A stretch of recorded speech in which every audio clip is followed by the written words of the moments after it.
এরকমভাবে করে নেন। এবং বয়সে আপনাদের সবার থেকে অনেক ছোট, ক্যামেরাটা ব্লক হয়ে যাবে, দেখতে পাবো। শুধু বাবামণি যে মহামানব আমাদের জীবনে তার সর্বোৎকৃষ্ট সাধনা খুব সহজের মাধ্যমে আমাদের দিয়েছে। তাদের কিছু নির্দেশ, তাদের কিছু কথা আজকে এই সবাই শুধু আমরা আলোচনা করব বা মন্থন করব, যাতে আগামী প্রজন্ম আমাদের এই আদর্শটাকে পাবে। শ্রী শ্রী বাবামণির জন্মমাস স্বামী সর্বানন্দ পরমহংসদেব তার জন্ম নিয়ে বলছে, আমার যেদিন জন্ম হলো সেদিন থেকে জানি সবার সেবার করে আমার ক্ষুদ্র জীবন থাকে। বাবা নিজেই বলছে যে যবে আমার জন্ম হয়েছিল তার জন্ম বৃত্তান্ত আমরা অনেকেই জানি। যেদিন জন্ম হয়েছিল সেদিন থেকে জানে যে তার এই জীবনটা তার নয়, তার জীবনটা শুধু এই মানব জীবন উৎসর্গ করেছে সে। নয়তো আমি সম্প্রদায়ের গণ্ডিতে নয় বাধা, কণ্ঠ আমার নির্বিচারে সবার সুরে সাদা। কোন সম্প্রদায় নেই, সারা বিশ্বের একমাত্র গুরুদেব আমাদের সকলের প্রিয় বাবামণি বলতে পেরেছে, সকল সম্প্রদায় আমার, আমি সকল সম্প্রদায়। জন্মসূত্রেও সেটাই উনি নিয়ে এসেছে। জন্মদিনের গান সেই তো নয়, আত্মদানের প্রতিশ্রুতি গান। শুধু বাবা আত্মদানের প্রতিশ্রুতি দেয়নি, আমাদের আমরা যারা অখণ্ড সন্তান তাদেরকে উনি সেই শপথ বাক্য দিলেন যে এই আমার জন্মমাস উপলক্ষে তোমরা যে অনুষ্ঠান করো, এই অনুষ্ঠান তোমাদের আত্মদানের অনুষ্ঠান। এই অনুষ্ঠানের মাধ্যমে তোমরা উৎসর্গ করো তোমাদের জীবনকে। তাই স্বামী সর্বানন্দ সকলের প্রাণের ঠাকুর আমাদের বাবামণি আমাদেরকে দিয়েছেন সেই সাধনা, যে সাধনায় তিনি সিদ্ধি লাভ করেছেন, যে সাধনায় তিনি সাধন মার্গের সর্বোচ্চ পথে গেছেন, সেই সাধনকে উনি আমাদের দিয়েছেন ওঙ্কার সাধন। ওঙ্কার এমন এক মন্ত্র, যে মন্ত্র বাবামণি আমাদের অনেক কঠিন সাধনার মাধ্যমে আমাদের দিয়েছেন। আমরাও আমাদের পরবর্তী প্রজন্মকে যাতে ওঙ্কার দিতে পারি সেই প্রচেষ্টায় থাকবে বাবামণির এই জন্ম উৎসব কালে আমাদের সকলের একমাত্র প্রতিজ্ঞা। বাবামণি আজ নেই, সূক্ষ্ম দেহে উনি আমাদের সঙ্গে আছেন, স্থূল দেহে আমাদের সঙ্গে নেই, কিন্তু শ্রী শ্রী বাবার নির্দেশ পরম ব্রহ্ম অখণ্ড নাম স্বরূপানন্দ। পরম ব্রহ্ম মানে ওঙ্কার, এবং তারপরেই উনি বাবামণি, এরপরে তোমাদের আর কোনো পথ নেই, অর্থাৎ ইতি টেনেছে, ইতি। বাবামণি বলছেন আমি প্রচলিত গুরুবাদের ঊর্ধ্বে। যে গুরুবাদ তোমরা দেখে আসছো, গুরু শিষ্য গুরু বা গুরু সন্তানরা গুরু পরম্পরা হিসেবে আসছে, আমি সেই পরম্পরায় নেই। আমি কি? আমি পরম ব্রহ্ম অখণ্ড নাম, তারপরে স্বরূপানন্দ, এরপরে আর কোনো কিছু তোমাদের দিইনি। একজন প্রশ্ন করছে, তাহলে বাবা আপনি যখন এই স্থূল দেহে থাকবেন না তখন কি হবে? তখন কি এই লক্ষ লক্ষ মানব তার আপনার অখণ্ড মহানাম পাবে না? বাবা বলছেন পাবে বই, লক্ষ লক্ষ লোক দীক্ষা পাবে, কিন্তু কেউ কারো আর গুরু হতে পারবে না, কারণ গুরু হলো পরম ব্রহ্ম অখণ্ড নাম, এটাই তোমাদের গুরু। কিন্তু আমি নিজে জানি আমি গুরু নই, তবু আমি গুরু বেশ ধারণ করছি। কেন জানো? কারণ আমি যদি গুরু ধারণ না করি তাহলে ওঙ্কার তার প্রতিষ্ঠা পাবে না, এবং তোমরা আমার প্রতিজ্ঞা পালনে শক্তি পাবে না। তাই আমার গুরু বেশ ধারণ। আজকে বাবার এই জন্মমাস, এই জন্মমাসে আমাদের সবাইকে প্রতিজ্ঞা করতে হবে যে পরম ব্রহ্ম অখণ্ড নাম স্বরূপানন্দ এর ব্যতিক্রমী পদক্ষেপ যাতে আমরা গ্রহণ না করি, এবং অখণ্ড দীক্ষায় দীক্ষিত আমাদের সবাইকে হতে হবে। পরবর্তী প্রজন্ম সবাইকে অখণ্ড দীক্ষায় দীক্ষিত করতে হবে, কারণ অখণ্ড দীক্ষাই হলো অমৃতের দীক্ষা।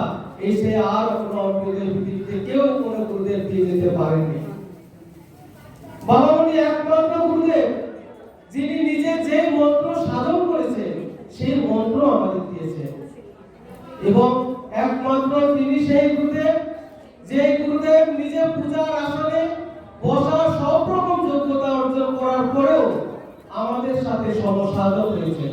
বাবামণি বলছে, আমি স্পষ্টভাবে অনুভব করছি আমি ওঙ্কার, আমি ব্রহ্ম, আমি সব, তবু আমার মন্দিরে আমি আমার পূজার প্রতিষ্ঠা করিনি। কেন জানো?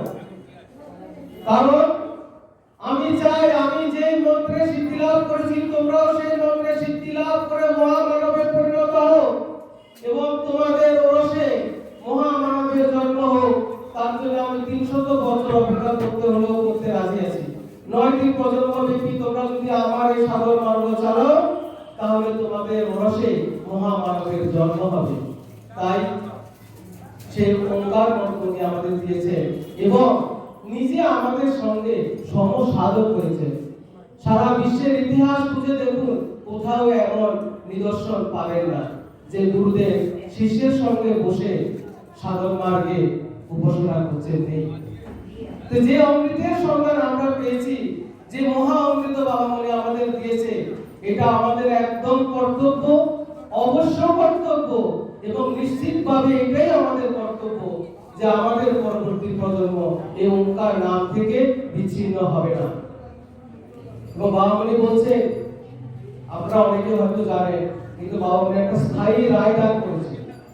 বাবামণি বলছে, আশ্রমে আমি উপাসনার আসনে একমাত্র নাম ব্রহ্ম ব্যতীত অন্য কোন প্রতীক স্থাপনের বিরুদ্ধে এক স্থায়ী রায় দিয়া রাখিয়াছি, এবং কলকাতা, উপনগরী, বেনারসে আমি যেখানে ওঙ্কার মন্ত্র নিজ হাতে প্রতিষ্ঠা করেছি সেইখানে ডায়ে, পাশে, বামে, উত্তরে, দক্ষিণে কোনো জায়গাতে আমি আমার প্রতিচিত্র রাখার ব্যবস্থা করিনি। এত বড় নিদর্শন, এত বড় আদর্শ এই পৃথিবীতে অনেক মহামানব এসেছেন, অনেক অবতার এসেছেন, কিন্তু স্বামী সর্বানন্দ দিয়ে গেছে। তাই সেই মহামানবের দিকে সম্মান রেখে সেই মহামানবকে সম্মান করার তাগিদে আমাদের দরকার তার আদর্শটাকে আমাদের পরবর্তী প্রজন্মে নিয়ে যাওয়া।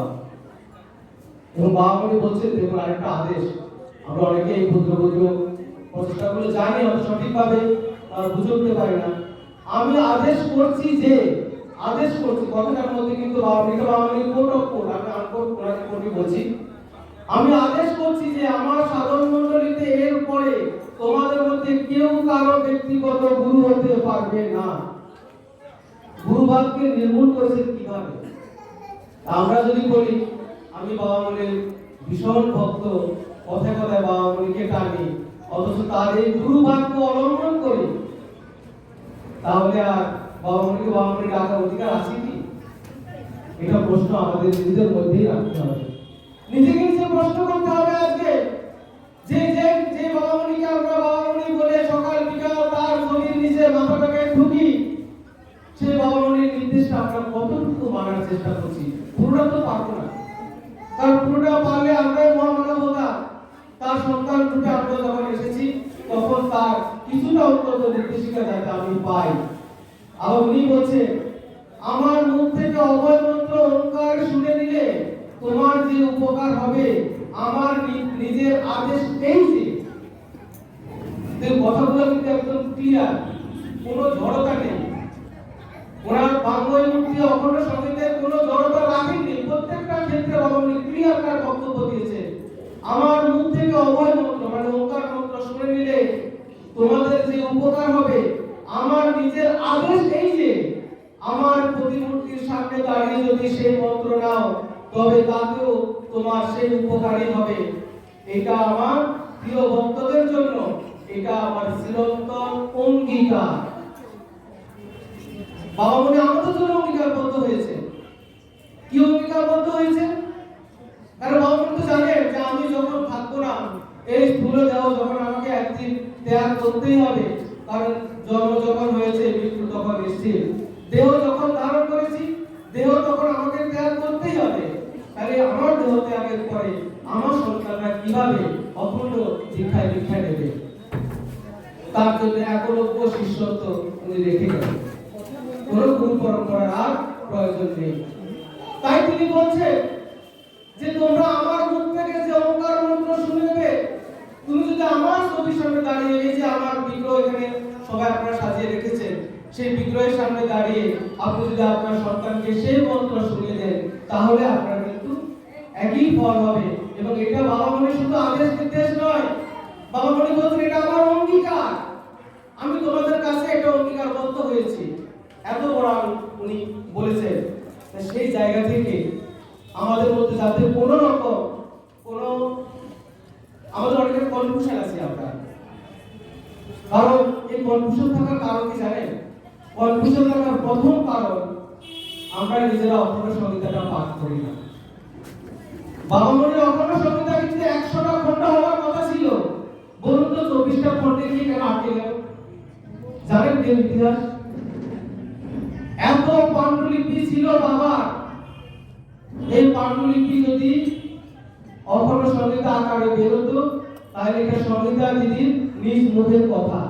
এবং অখণ্ড সংহিতার মধ্যে উনি ডিক্লারেশন দিয়েছেন যে বাবার এত বাণী আছে, সেই বাণী যদি আমরা করি তাহলে 100টা অখণ্ড সংহিতা হবে। কিন্তু আমরা পেয়েছি কবে? 24টা 6টাও আমরা ঠিকঠাক করি না। আর গুরুদেবকে জানতে গেলে গুরু বলে একটা গ্রন্থ বাবা মনি বের করেছেন। যত মহামানব পৃথিবীতে এসেছে সকলের থেকে আলাদা হয়ে স্বামী স্বরূপানন্দ গুরু গ্রন্থ রচনা করেছে।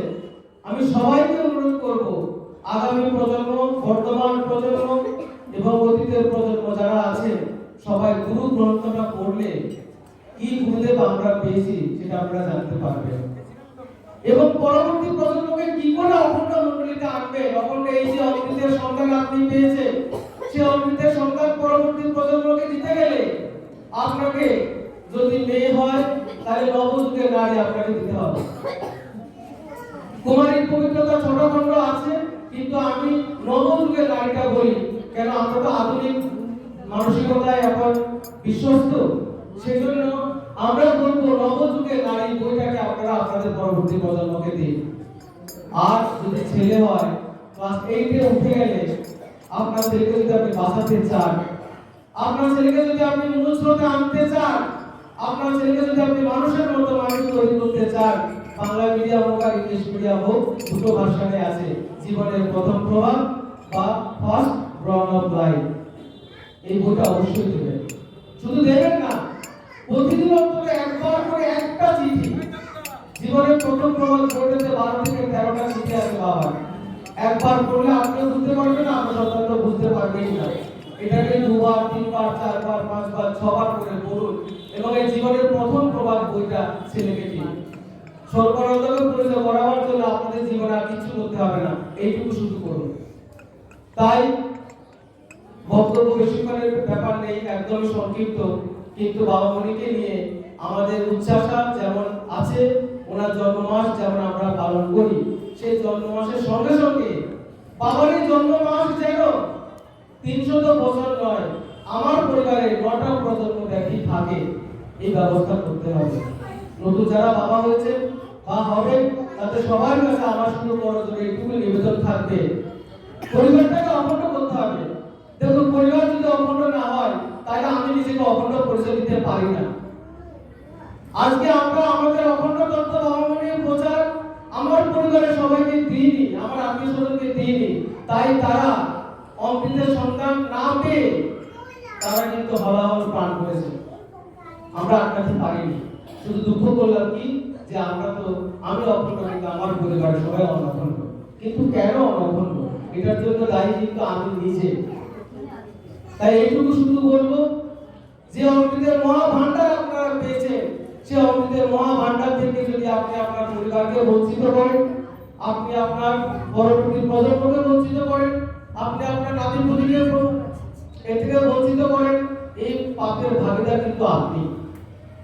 আপনাকে অমৃত যখন পেয়েছেন, ভালো জিনিসটা কিনলে দেন তো, বাজার থেকে ভালো কিছু আনলে সেটা কাকে দেন? সন্তানকে তুলে দেন তো। তাহলে এত বড় অমৃতের সন্তান কেন দেবেন না? দেখুন, আমি একটা ছোট কথা বলছি, অন্যভাবে নেবেন না। আপনারা দেখবেন পরম করুণাময় অনুকূল ঠাকুরের যারা শিষ্য, তারা দেখবেন তাদের ফ্যামিলিতে একজন যদি শিষ্য হয়, বাকি কেউ আর অশিষ্য থাকতে পারে না। একটু তার মনে দীক্ষাটা দিয়ে দেয়। কিন্তু অখণ্ড দীক্ষা বাবা মন্দির সেটা দেয়নি। বাবা মন্দির বলেছে, আমি তোমাদের স্বাধীনতা দিয়েছি, তোমাদের বিচার করার সুযোগ দিয়েছি, এবং আমার প্রতি যেদিন তোমার অবিশ্বাস আসবে, ছেঁড়া কাঁথার মতো আমাকে সেদিন করে দেওয়া করবে। এত বড় স্বাধীনতা দিয়েছে। সেই স্বাধীনতাটা আমরা আমাদের সন্তানকেও দিই, সঠিকভাবে দিই, যাতে আমার পরিবার বলতে পারি আমার পরিবার অখণ্ড পরিবার। এইটুকু বলে সবার কাছে ক্ষমা চেয়ে নিচ্ছি। সবাই ভালো থাকবেন, সবাইকে নিয়ে ভালো থাকবেন।